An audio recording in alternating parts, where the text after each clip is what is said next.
This Choircast podcast is brought to you by The Subversive Soul. Has anyone ever told you that your soul is essentially whole? How about singular, embodied, and wild? Did they teach you how to live from your soul in a way that rearranges your guts and sets you on a path toward wholeness? That's exactly what this book delivers. The Subversive Soul by Phyllis Mathis is available now on Amazon. Western Christianity has spent the last 2,000 years telling everyone they're separated from God. This is Not Church with John and Nat Turney and Bethany Shea. Hello, everybody. Welcome back to the podcast called This Is Not Church, because if it was church, you would have already left. And John and I would be right with you, while our co-host Bethany would probably stick around and probably give you cookies and invite you to a potluck afterwards and, convince you that everything's okay. But I am Nat. My brother John is with me. Say hi, John. Hi, John. And as always, our lovely, talented, I'm already at, this is how bad the day is going. I usually have better words than this. Vociferous. Do you? I don't know if you do. I don't know. And it's always cookies. Somehow I'm always baking in your vision of leaving church. Bethany's behind with cookies in a tray. Cookies, she says. All the people, yes, like stocking them with cookies. I have them. Next time Bethany will stick around and try to convince you with coffee cake and rhubarb pie. Rhubarb pie? Rhubarb pie. I'm obviously from the South, and yes, I wear a bonnet. It's the whole thing. Well, Bethany is here as always to balance everything. What do you bring? You bring a bit of erudite sort of, just a little wisdom, joy and angst all at once. Oh yeah, we call that gravitas. Oh, okay. Wonderful. I just wanted to work that word in today. It's on my calendar, so it's my word of the day. But anyway, I have jabbered on quite enough, although I'm not done by a long shot. But that's okay. As always, we have an awesome guest with us, and we are just thrilled to talk to Hannah Dulaney. So let me introduce her real quick, and we will jump in. Born in Southern California to a journalist and an English teacher, Hannah Dulaney doesn't remember a time when words weren't it for her. From a young age, she was writing short stories and essays about her experiences with faith and family before beginning to explore the realm of poetry more seriously in 2018. When she's not writing, she spends most of her time reading Louise Glück. I never know what to do with that umlaut. It's the extended. Is it Glück? I think it's Glück. Glück? Is that now it makes me think of Willy Wonka. Augustus Glück? Yeah, that's what I spend my time reading. I always sort of related to Augustus. I would have absolutely dove into the liquid chocolate lake. Come on, man. It wouldn't, and I would have been I've been like the first person in there. But anyway, when she's not writing, she spends most of her time, like I said, reading Louise Glück, or Gluck, or however you say that, and coming up with new recipes in her home in Portland, Oregon. Her new book is entitled The Mender, and we're here to talk about all kind of stuff. Nothing's off limits unless she tells us to stop, and then we'll go another way. But nothing is, as always, nothing scripted, nothing. What I just read to you is the only thing that I have written down. The rest will be just off the top of our heads, and sometimes it's great, sometimes it's amazing. But welcome to the show, Hannah. How are you? Thank you. I'm doing really well. It's a beautiful day. Well, you made me jealous because you said there were cherry blossoms in Portland already. Yeah, they're everywhere. It's so funny, too, because I live on the east side of Portland, and the place where everyone goes to see the cherry blossoms is like the waterfront on the west side. Yeah. But I was taking the bus home today, and I passed just so many like CVS parking lots with the cherry blossoms in them. I was like, that's the real spot. That's where you gotta go to see them. In Portland, even the parking lots at CVS are beautiful. They're at least for a couple of months anyway, right? Yes. Hannah, if you wouldn't mind, we like to start these conversations, even though I have been particularly profane. I'll try to tone that down. But we do talk a lot about faith here. So we like to ask our guests a lot of the times just sort of an opening question about maybe their background with faith, maybe what kind of, how they were raised, and maybe what, if you haven't done any kind of sort of deconstruction, if you wouldn't mind, that would be great. And then we'll go from there. Cool. Let's see. My earliest memories of church were my dad was a Calvary Chapel pastor for a couple of years. When I was really little, he was studying to become a pastor when he met my mom. And they were pretty young when they got married. My mom was 21 and he was 24. And they had me a couple of years later. And the way that he wanted to pastor was to have church in the home, so basically like a house church type situation. Nice. And they did that for a couple of years and then took a break for a while. And he, I think, was going through his own private deconstruction that he just didn't share a lot with us about. And so we took a break from going to church for a while. And then when I was around 7 or 8, we found Keith Giles' house church in Orange County. And that was probably, I think, out of all the church experiences I've had, my favorite time. I went from when I was like 7, 8, 9, and then took a break for a while and went to Saddleback Church in Southern California. That's a big change. Yeah, good old Rick Warren. Yeah. But you had a purpose-driven life for a while. That's good. Oh, yeah. We had multiple copies of those books going around our house. We did, too. Just to ensure that the purpose was driven. But, yeah. So, and that was a pretty unique experience, I think, for me, because I wasn't an adult going to the main services. I was in my prime puberty middle school time. And so I was going to the youth group, which was, I remember there was a lot of laser beams during the worship sets. And a lot of, they just were trying to make it as cool and accessible as possible for the youths.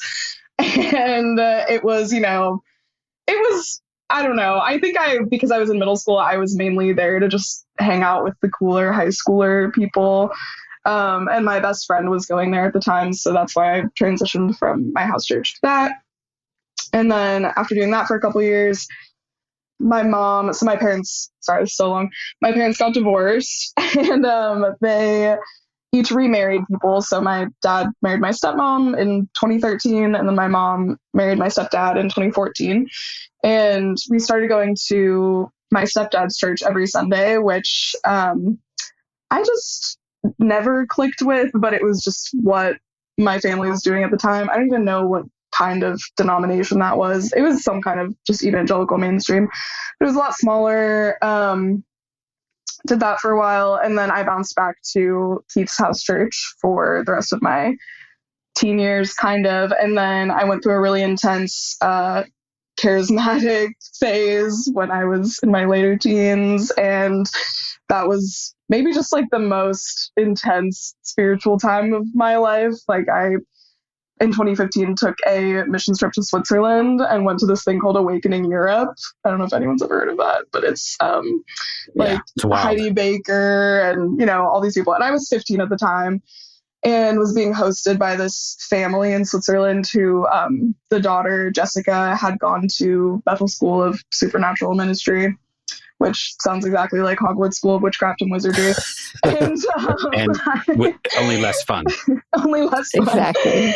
And so I was there. I was like 15, and they were really just hammering home like the necessity of like constantly like communing with the Holy Spirit and constantly being involved in miracles and just like all the intense stuff. And that was like some of the first times that I saw people casting out demons, like people shaking, people crying. Like it was just like the most intense experience at that conference. And we would have like mission days where we would go out in the streets and pray for people. And it kind of created this like really deep desire in me to just be like way more active in my faith. Like already my whole life, Christianity had been like the center. Like I really didn't know what I was without it. Like it was just a part of every conversation in my family. Like it was like just our family's identity in so many ways. And so it always terrified me to think of not being a part of it. Like I would always, I would like almost like pray for my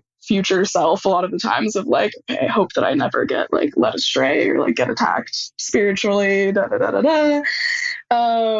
and also synonymous with that in my family was if you're a Christian, you're a Republican. And so that was also a big part of my identity in my teenage years. And also the way that my stepdad and I bonded, that was kind of our big thing that we would talk about was theology and being conservative and why that's the exact right thing to be at all times. And so, yeah, when I started questioning some of that stuff, it was like my senior year of high school. Like I was still kind of active in the like Pentecostal type church, but I was more so becoming interested in like houseless ministry and just like reaching out to the poor pretty much. That was like my senior year of high school. I would go in Southern California. I would spend my Friday nights as a 17-year-old. I would drive to In-N-Out and I would hang out with all of the homeless people out there, and we would just chat and have a fun night. And sometimes I would take my friends, but then their parents would be upset with me because I thought I was crazy for doing that. And they were like a little bit right about that because it was not safe. But I did that pretty consistently, like every weekend. And I did develop really beautiful relationships with the people there. Like I remember one of the women, her partner passed away, and they had both been on the streets for a long time. And we were able to hold like a little funeral service for him, even though like she can't pay for anything. Like she can't pay for any kind of funeral or, yeah. So they were just, I don't know. I remember just always trying to live out faith in a way that felt true to myself and what I was experiencing. And at times that would come into conflict with the identity that I think my family had constructed for me as like a very, you're supposed to be submissive, you're a woman in the church, like you need to chill the fuck out, basically. Yeah. Right. And then from there, after high school, I did a program in San Francisco called City Impact, which was like an outreach program there, and lived with like 7 girls in the Tenderloin district for a year. And that was mainly around reaching out to people in the streets, and then kind of like food delivery and like preaching the gospel. And like we were working so hard. We were working like 60-hour weeks, and we were volunteering, and not even volunteering. We were like paying to be there to do all this free labor for this organization. And that organization ended up being really shady, unfortunately. And so I didn't stay there after a year. I moved home, and then when I was home, COVID happened. And during COVID was around the time where I was like, okay, I'm really starting to rethink a lot of this stuff, because while I was taking a philosophy class at a community college. Oh, no. And was really enjoying my time, and my Buddhist professor named Donovan. And I was just kind of, I don't know, I think I was reaching a point where maybe like my first like backsliding moment was like, well, I don't think that there's hell. Like I just can't like really believe in that anymore. And that felt really big for me because it was also something that like truly in my subconscious like never sat right with me. Like I never enjoyed the idea of hell. I don't think anybody does, hopefully, but like that was the biggest one. Oh, and there are some who thoroughly enjoy sure. it. Yes. I mean, that is going to happen to people they don't like. Yeah. No, good people bristle at that idea. But I'm sorry. Right. No, you're absolutely right. Yeah. And I don't know. I was traveling around a lot at the time. Well, this is kind of getting into like more of my book stuff, which I don't know if you want to ask me more questions about that, but we have lots of questions. We have questions we haven't even thought of, but you bring that up. You bring up that idea of hell in particular. I know for John and I, for some reason, that was a pretty central part of our religious upbringing. We talked about hell a lot, and early in my deconstruction, for lack of a better word for that, that was one of my first like pieces of theology. I was like, this just does not compute. You spent my whole, they've spent my whole life telling me how much God loves me and how God is love and love. I'm supposed to love my enemies, but God intends to roast his alive forever. And I'm like, come on, make that make sense. So, but I was terrified to say that out loud. But the notion of that became a litmus test for me for who I could trust. And here's my litmus test. I would ask a question, and I could tell if I could go farther with this person or not. And I would ask them, we'd be on a discussion of something like that. I'm like, okay, well, I'm asking you a question. If you get to heaven and it's just full, are you happy or are you pissed off? And some of them would be like, oh, I'm pissed. Why? Okay, well, then I don't think I'm going to go. You know what I mean? It was like, for me, it was just a little bit of a little bellwether. Okay, well, you're not open to this idea because you're still stuck on this idea of retribution. and that some level of cosmic justice means you have to hurt when you've done wrong. And I just never saw God as being retributive. I know there's stories in the Bible that we have to reckon with, where it does surely seem like God is retributive, but if that's what he's like, then I don't want anything to do with him. So those dominoes start to fall. Were there other dominoes? I know, like for John and I, for me, LGBTQ issues really got to the forefront when I started like meeting people. Yeah. Yep. I was either supposed to be scared of or dislike, and I'm like, these are lovely people. Why not? So were there other dominoes for you that were like, okay, this one went, this had to go? Did that sort of start a little cascading thing for you? Yeah, it's always so fascinating to me to hear those things, because I think there is this irony that's happening now with people who are leaving the church and I think that, like, wasn't like the Gospel Coalition published some like stupid article about like the sin of empathy. Like, I feel like that is like the biggest when thing. You say Gospel Coalition and stupid, you've just been a tiny bit redundant. But go ahead. Yeah, it's just the sin of empathy. Holy shit. That is so bananas to me. Like, I think that it is, I don't know. I just was realizing how much of my faith was fear-based, and I was terrified of reaching a point where, I supposedly like loved someone else or loved myself more than God. And I think that's what I was always taught to be afraid of, is that like I couldn't serve two masters. And it's so, it just like compartmentalizes your brain. Like, you become this person who you're like, I want to just be a human in the world, like able to see beauty and call out beauty and goodness when I see it. But I am afraid of doing that almost, because what if that person happens to be Muslim, or what if that person happens to be Hindu, or what if, and yeah, I think I just got to a point where I was so tired. I was like, I'm tired of just like looking at every person in my life and judging them immediately for something that they're doing, and like judging myself even more harshly. And I think it was exactly like what you said, like just the more people that I met, like the more I realized like, okay, like I've just been living so far up my ass, like things that I thought were, true, that were just told to me. And it's weird when you grow up in that bubble, like, and that's what you're surrounded by, that constant dialogue of things that you say. Now I'm just mortified by most of it. I'm like, and if you really want to be shocked, like I said, I watch a lot of YouTube videos now. I'm trying to make up for my gap in education. I don't have time to go back to college, so I watch smart people on YouTube. Yeah. I mean, there's lots of really smart people out there. I'm finding huge gaps in my knowledge, but that's fine. I love that. But when they interact with Christians, especially Christians who like to do apologetics, and you hear the same rote responses to the same really like genuinely good questions. How do we address the problem of evil? And they only have one or two go-tos, and they're both crap. How do I deal with the fact that you tell me this God loves everybody, and yet he does not intervene to stop suffering in the world? Oh, free will. Oh, well, then you suck. But that's what started to shake some things loose for me too, was starting to hear. Did you go through a phase in your Christian upbringing where apologetics was like a really big thing? Like you had to go, I need an answer for all of this stuff. Oh yeah. I was, unfortunately, my life timeline aligned perfectly. Like, I downloaded Instagram when I was 12 years old, and I, at that same time, would go to apologetics conferences. And then I would take that straight to social media, and I would get into Twitter battles with people about it. Like, it was so intense for me as a child. And I remember people... so precocious. You could be forgiven for that. Thank you. Just but like when that. You're 40... I'm hoping like the experience has caught up with us enough to know that's, like these answers are, I don't know. I just got tired of them, and they didn't satisfy anyway, right? They were just there to like stop conversation.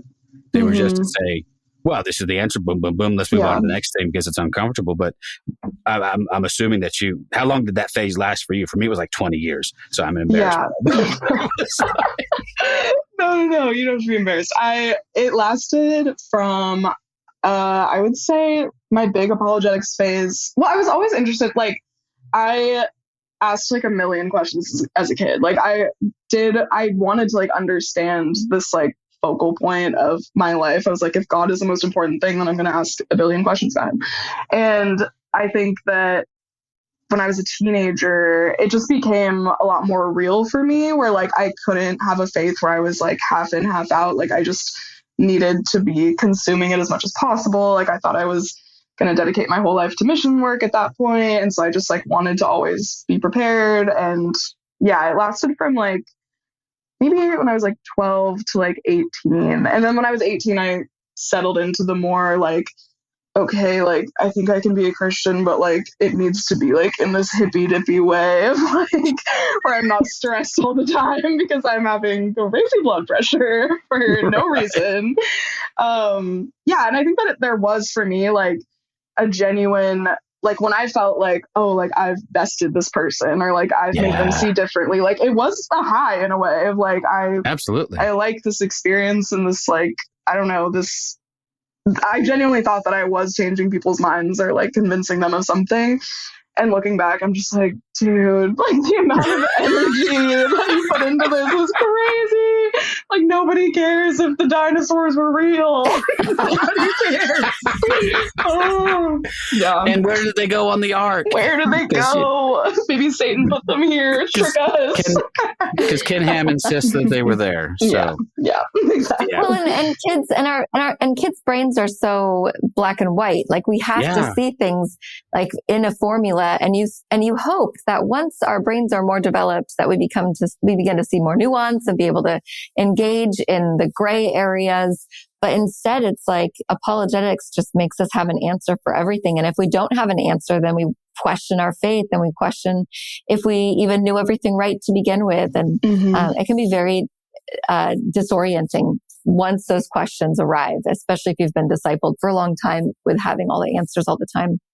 Yeah, and especially if you're like trained to think like, oh, it's actually like the least loving thing I can do to, you know, give someone false information that might keep them from being saved. Like it's just it's like for a child and a teenager, it's like the stakes are just so high. And like I think that like we still like you were saying, like hell was such a central part of your faith growing up. It's like, yeah, when you tell someone that when they're so young, like it's gonna live in their body and their brain for maybe their whole life. Like I feel like it always will be that way for me. Yeah, I think so.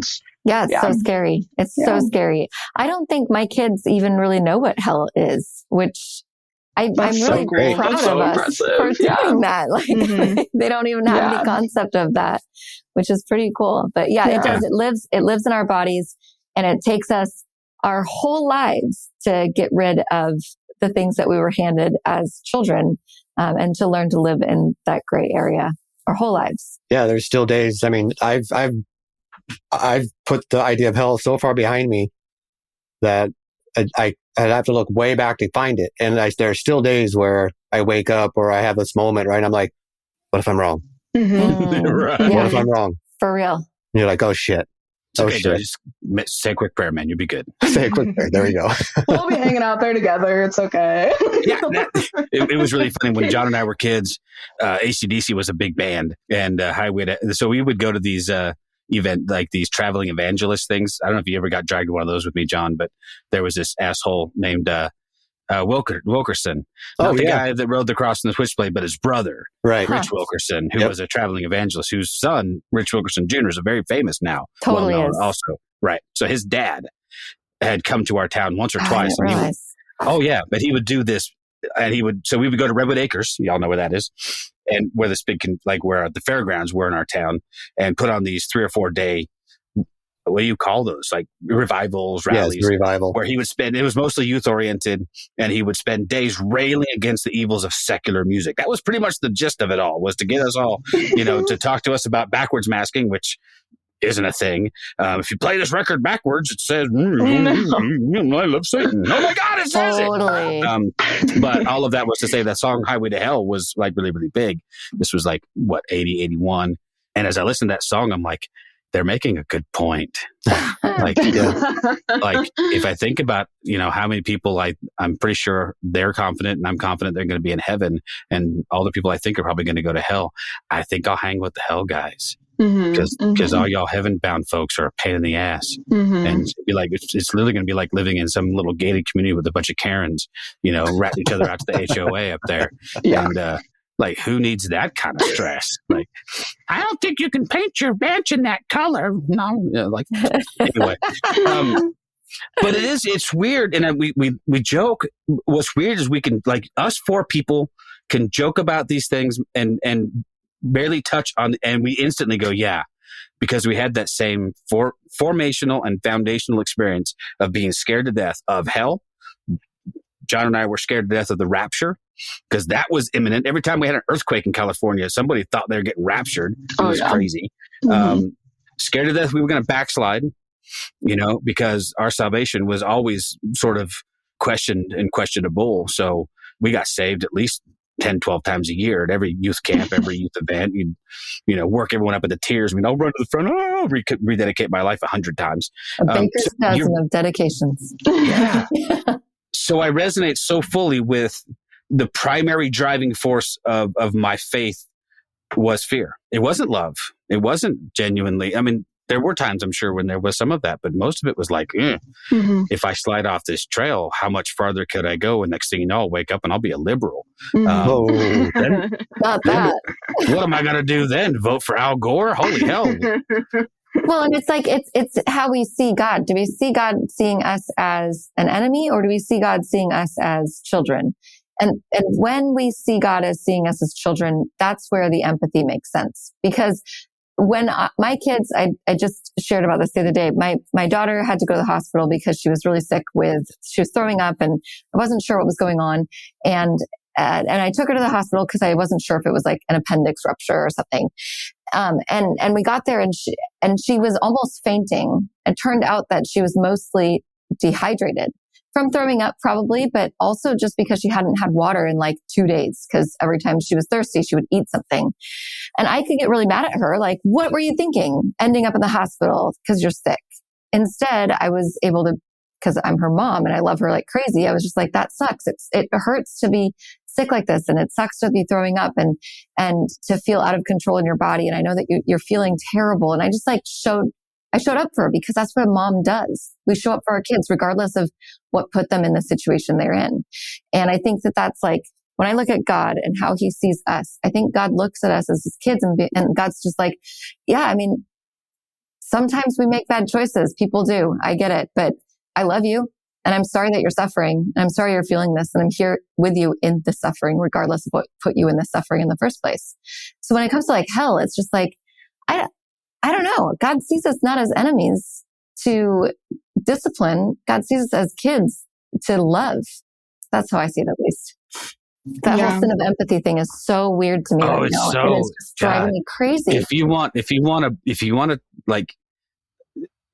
the chief symptom that American Christianity is dying and going the way of, I really do think, and I pray for its demise, if I'm honest with you. It needs to die a very public and virulent death. But that's because you can say in one breath, I can hear I've heard preachers say this, and now Elon Musk is saying it, which is just fantastic. Yeah. If you find yourself as a pastor aligned with Elon Musk, get a new fucking job.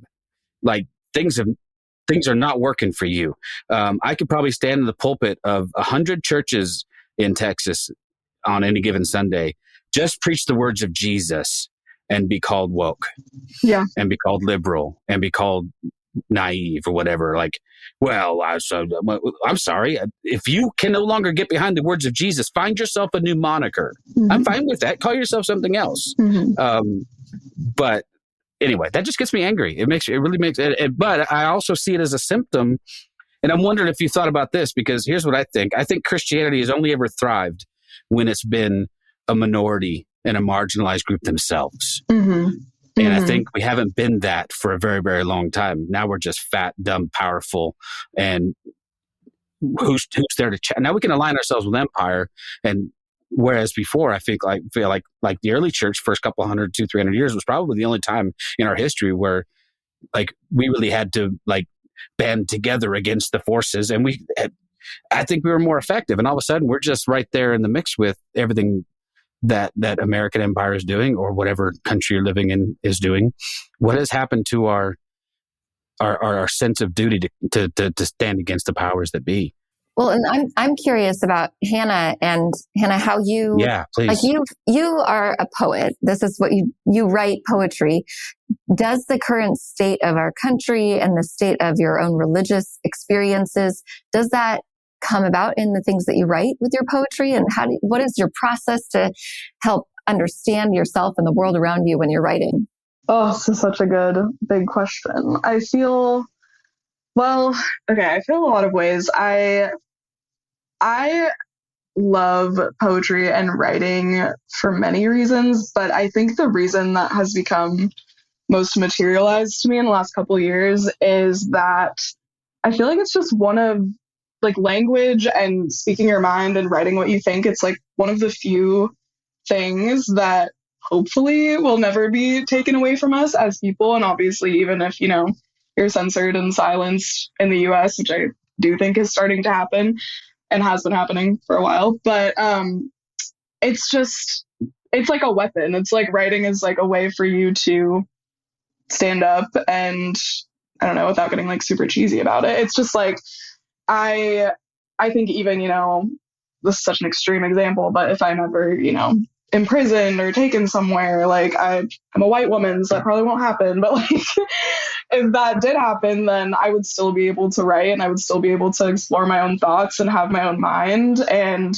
I feel like that's so much of what you were talking about with like the early church. Like, that's what they were able to do, is to just sing their way. And like, I also think it's, whatever. I feel very like agnostic right now, but I do think that when it comes to Christianity and most religions, I do think it's wonderful that there is language through God, that like that's the way that like we've communed with God.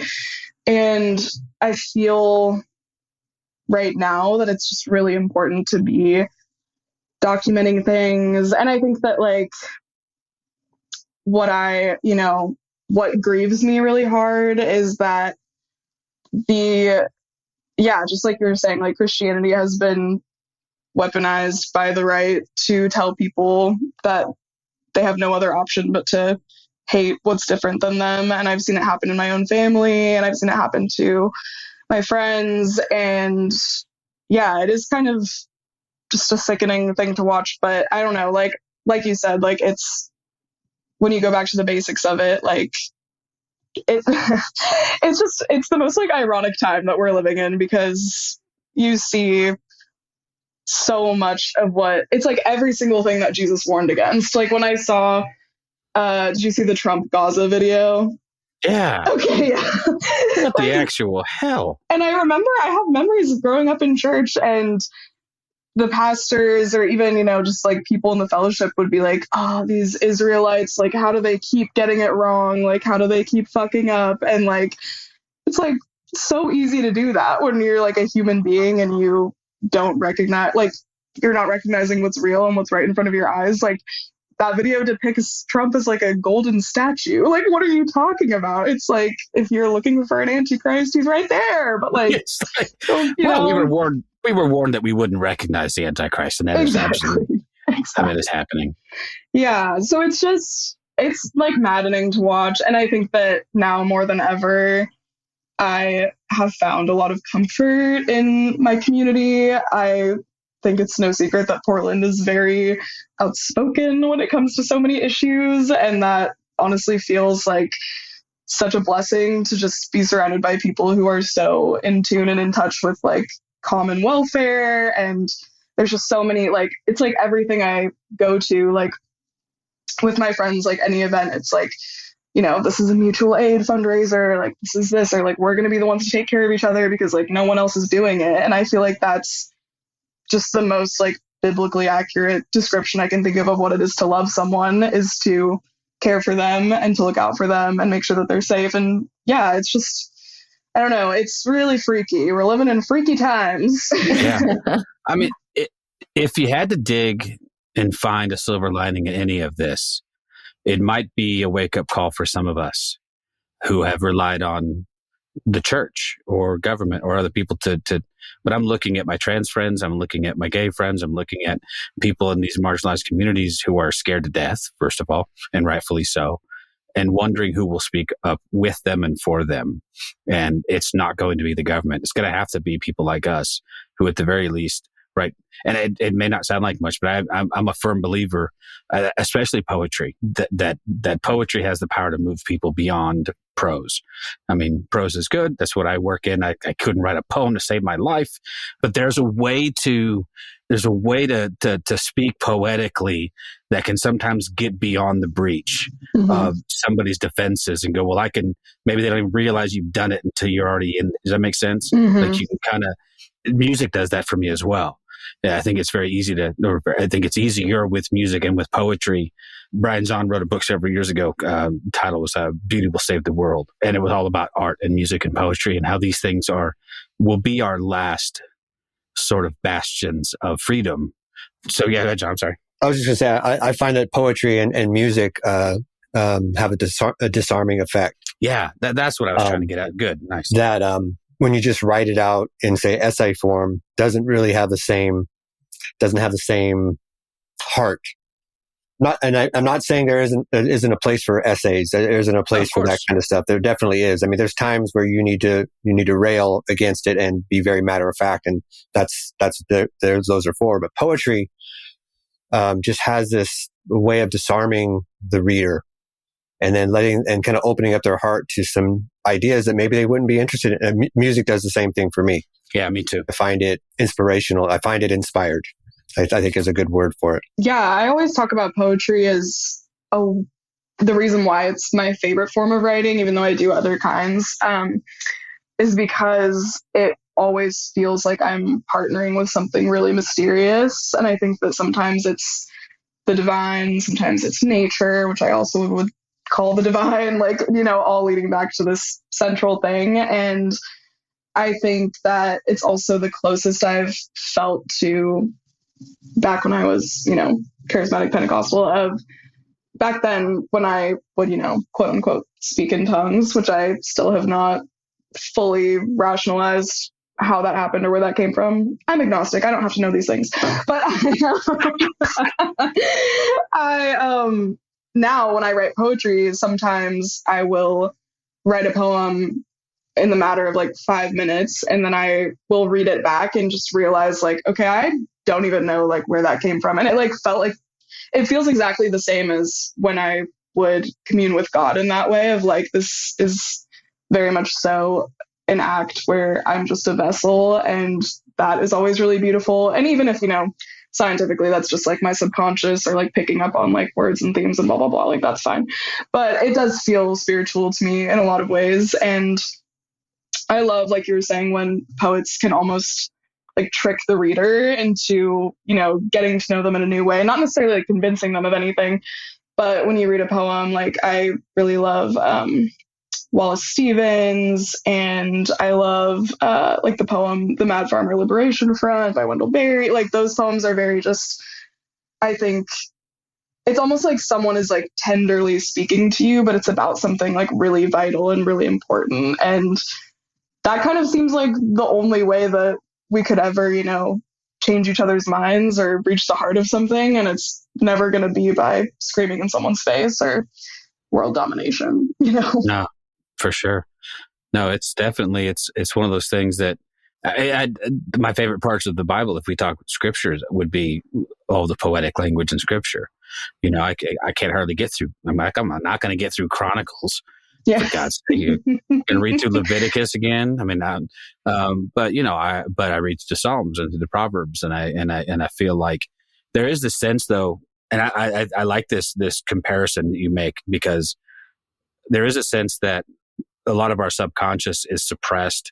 We're so when you can tap into that for your poetry, and maybe somehow that veil between your conscious and your subconscious can be thinned, and all of a sudden you're having this channel to your subconscious. I would find that very spiritual.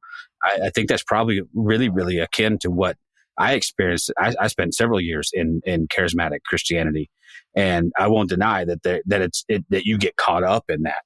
I don't believe it's God.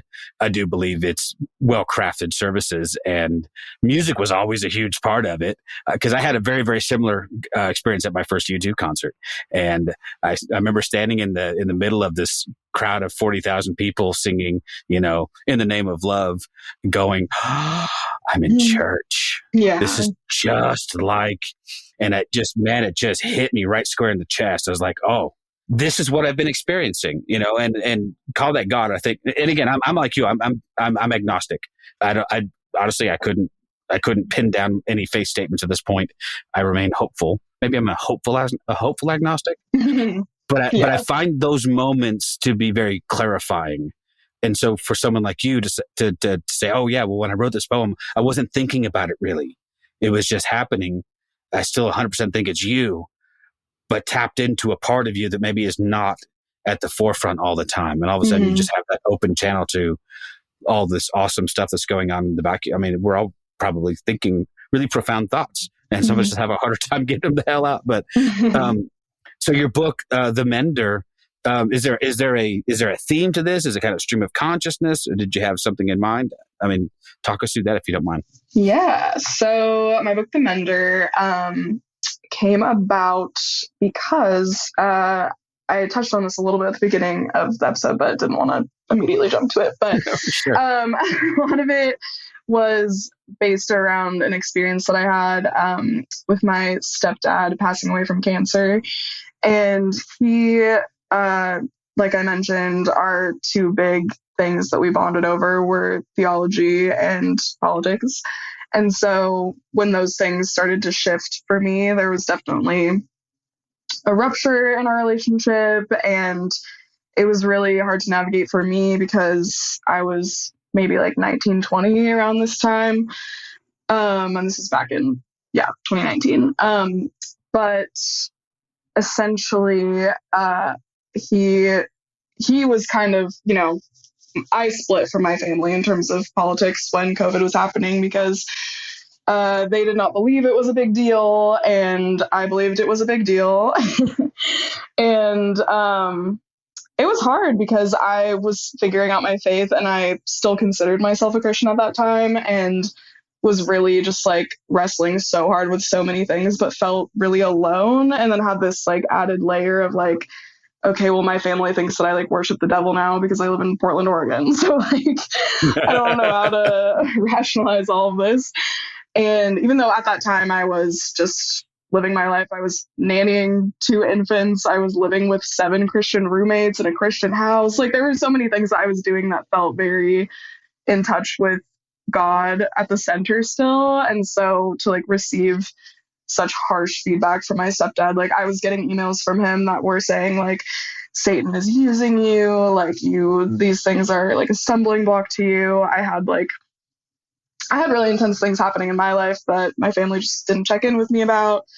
And other bigger dramatic things happened, but basically he got cancer in 2021, and I kind of was faced with this realization that, if it did go poorly, then I would need to figure out, do I want to reconcile with this person or not? And what does that look like? And like, what feels true to me? And there was this big turning point after he'd been kind of battling with it for a year, where they did a surgery, and basically there was like a 50-50 chance of him dying on the table during the surgery.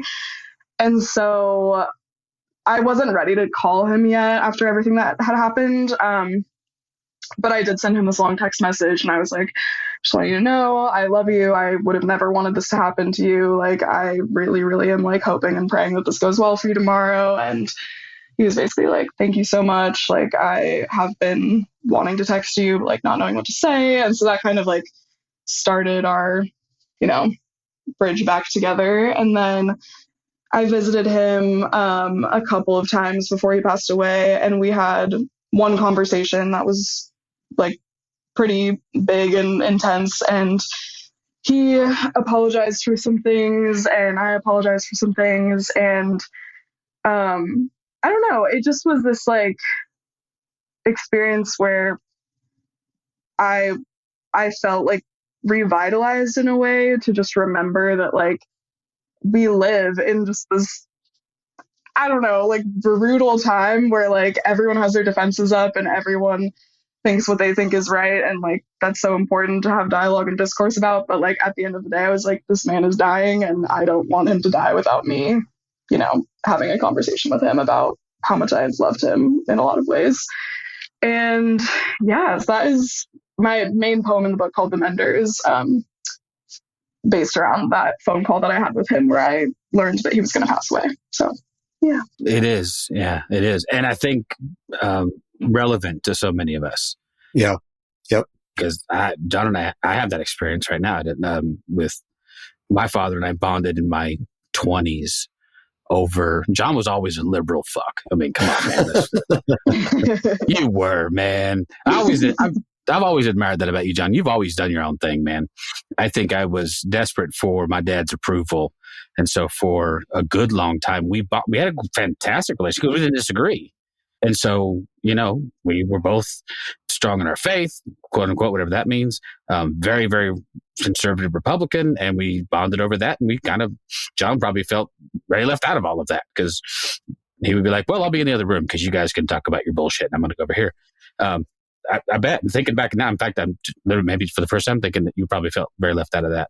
But my early deconstruction had more to do with like grace and getting away from like fundamentalist, evangelical, legalist Christianity. And my dad went along for that ride. He was down for it. We read a lot of the same books and we talked a lot about it, but we have very, very little in common about any of those things now. And it got rough. COVID, you know what? As soon as you said that, I'm like, man, COVID was the turning point for us too. I have an immunocompromised daughter who has lung issues already. And COVID scared the shit out of us. We took that very seriously. And my mom and dad just did not. And they're both, they were in late 70s, early 80s. They weren't taking it seriously. Mm-hmm. Refused to wear masks, would go out in public all the time. They lived in California where mask mandates were fairly strong. But it really caused a big rift. We got in big fights. And then the Trump election was like the final straw, like the first one. We just couldn't have it. We cannot. In fact, he wants to talk to me again, John. That's good.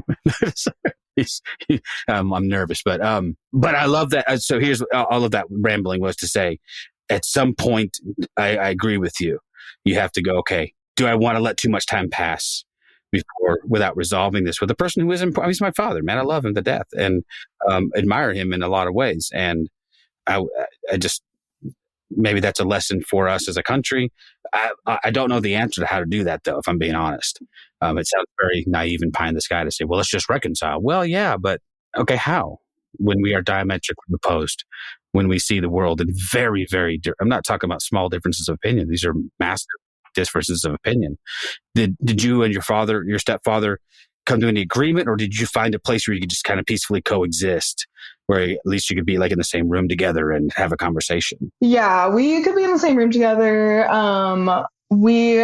I think after having the big conversation where we both were just directly admitting to a lot of things, we kept it pretty light after that. And it was also easier, I think, because my family was living in Arizona and I was in Portland. So like really our only big interactions were through text and call. But I did go out and see him. I was there when he passed away, like he actually passed away on Christmas.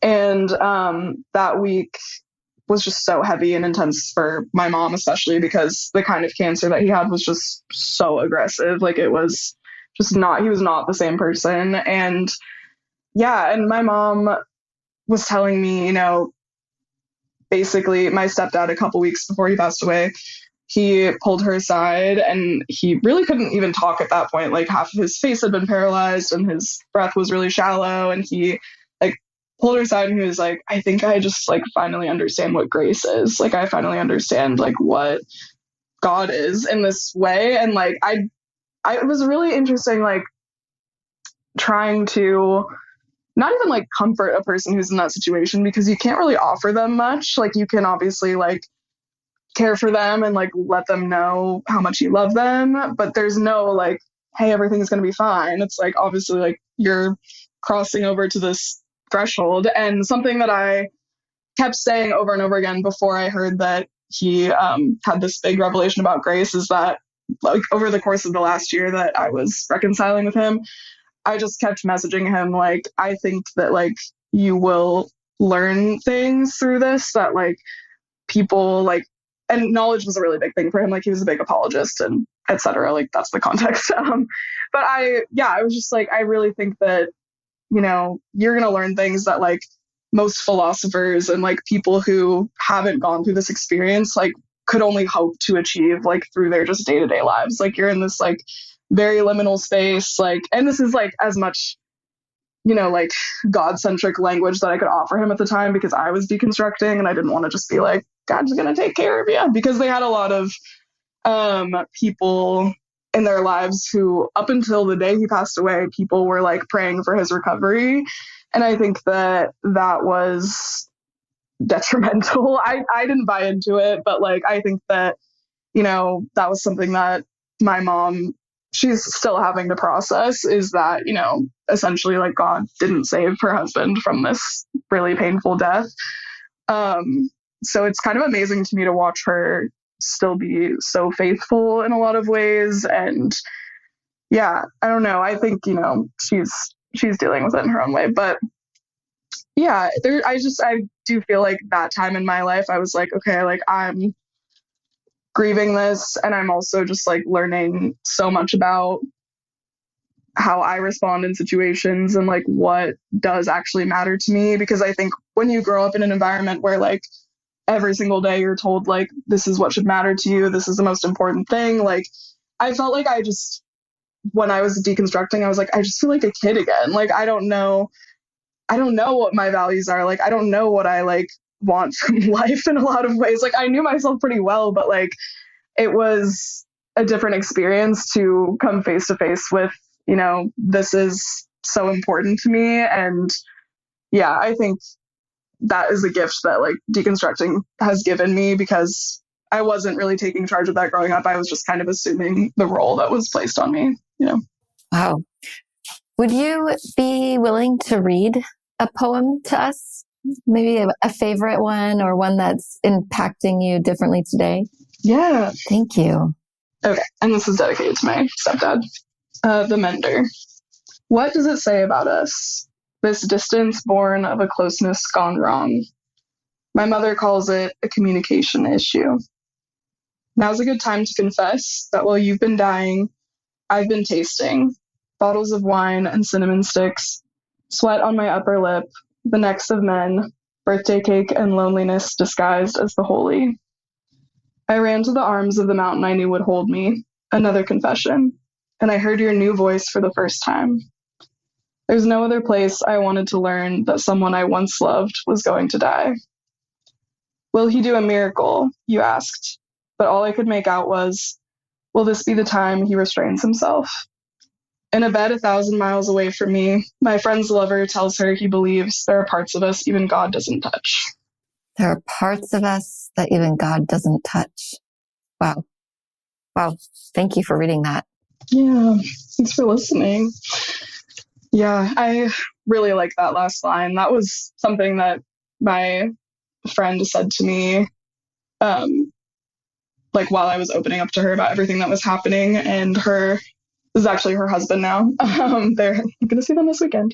But her husband said essentially, like, I think that if there, you know, is a creator who's sacred and, like, unknowable and untouchable, then, like, clearly he would have created parts of us that are unknowable and untouchable and also divine. And I thought that was just so beautiful. And kind of this, like, I tried to make it so that there would be, like, a double meaning at the end of, like, you know, does God choose or not choose to save us or help us? Or, you know, are there parts of us that are just too sacred and too deep, you know? Well, I especially like the contrast of while you were dying, I was tasting. And I don't know, it almost, there's a hint of guilt in there, that you were enjoying this part of your life while you, and there's got to be some of that survival. I'm sure we go through some of that survivor guilt. While he was being more restrained, you had felt more liberated to go and explore and do things. And there's beauty and there's pain in that. But Yeah, I don't know much about poetry, but I know what I likes. I mean, it didn't rhyme, so I mean, minus 10 points for the rhyming scheme. But I'm a fan of a good limerick. How come everyone's in Nantucket all the time? I don't understand. Yeah, I know. John's actually a fairly decent poet himself, so he can tap into that stuff way more than I can. I write silly stuff, but that's beautiful. Thank you for sharing that. And I know it's a tough world. It's a tough world for poets, man. Nobody gets into this line of work thinking, "Oh my gosh, I'm going to get so rich selling poetry." Yeah, I'm in it for the money. Even if you're in it for like writing niche theology books like John, there's no. If you're in, so what that tells me is though that there's passion there, and that there's heart there. That's not, sure. I mean, it'd be lovely to land $1 million book deal, but you strike me as the kind of person who is going to do that anyway. I mean, you're going to write whether there's money in it or not. Yeah. And that honesty and that truth is going to come out in what you write. I think it's awesome. I can't wait to get a hold of your book. I think I have it at home. And I haven't had a chance to look at it, which is sad, but I will. And so has this book been released? Is it out in the world? Yeah, it's out in the world. You can get it pretty much anywhere. You can get it on Amazon, at Powell's, at Barnes & Noble. You're at Powell's? Yeah, we went through... See, now you've arrived. Yeah, I've arrived. Yes, yeah, it's available, pretty much anywhere. That's awesome. I think that Keith was able to hook it up for me. So Good. Keith's a good dude. You mentioned going to his house church, and I was like, man, I bet that was awesome. I've known Keith. I've known Keith a while. Awesome. He's the real deal. He's a good dude. He and Wendy both are fantastic human beings. But we digress. Gosh, I could talk to you for a lot longer, but we have reached that time when we should probably say goodbye. John, Bethany, anything you have to offer before we say our adioses? Just a big thank you for taking the time to come and talk to us. I really appreciate it. Yeah, definitely. I was curious about your love of cooking, but next time we'll have to talk about that. Next time, you just got to chime in, Bethany. Be the incorrigible woman that you are and say, hey, I'll try. Let's talk about cooking. I need a paddle or something, like my turn. Yeah. Like something to hold up. Don't you have the little icons on your thing? You could like put up a thumbs up or a hey or a like flip me the bird. Oh, I could do that. Maybe I'll do that next time. Yeah, be like, hey, there's somebody else. I just get on a roll sometimes. I'm sorry. You have such good things to say, so it's good. Well, that's debatable, but Hannah, thank you so much. Enjoy the rest of your day. Thanks, We will definitely let you know when this is being released, so you can put it out on your socials as well. Awesome. But wish you all the best of luck with the book and however many books you've got coming. I'm sure there's more percolating in there. So appreciate you. Thanks. Thank you for listening to This Is Not Church. Be sure to rate and review the podcast on your platform of choice. If you would like to partner with us, visit patreon.com/thisisnotchurch, where you will receive exclusive content such as early access to episodes, videos of upcoming episodes, and live Q&A sessions. Be sure to check out our Facebook group or follow us on Twitter and Instagram. All the links are in the show notes. We'll be back soon with another episode.